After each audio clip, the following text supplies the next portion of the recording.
咱台湾是海岛国家，生态环境真丰富。不过人类开发则是造成大自然、动物、树蛙、花草生态拢去受到威胁。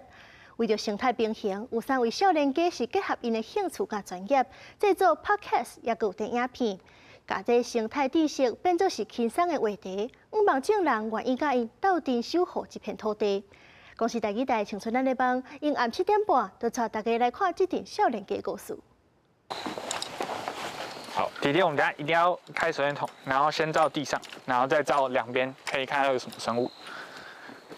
暗时啊，草山的天宝古道，林志豪带游客行去山顶，要来找找伫山林内底野生动物，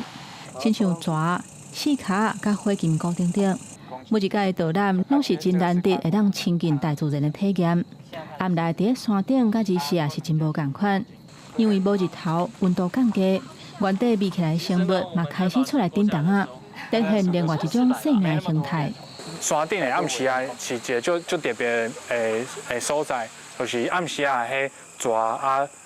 蛇水鸡豆丁四脚拢开始造出来。深色的议题，气度与华丽的名来演示，欢迎到康舍制药，我是吕伯猫，我是弗雷鸟，我是瘦瘦，瘦瘦来第2次了。除了带民众行入去山林，伊嘛利用网络平台做 podcast 甲电影片，甲生态知识转做轻松的对话，甲趣味的影片，用深色的方法来了解野生动物甲保育的议题，请更较侪少年人做伙来关心咱的环境甲生态。然后我就希望说，用这样比较更浅显易懂，然后任何人都可以接受的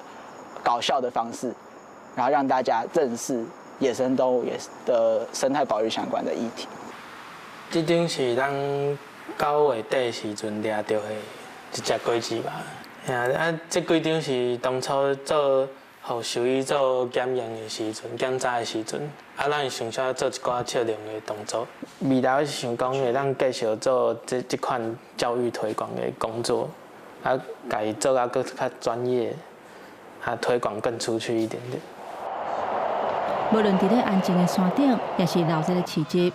这群少年人用行动推广保护环境，互生态毋若是册内底的知识。嘛是一种会当体验、会当感受的生活态度。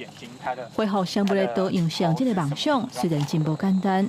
不过只要继续打拼，台湾这粒岛屿的生命力就会当永续传承。记者吴德庆、叶家军台北报道。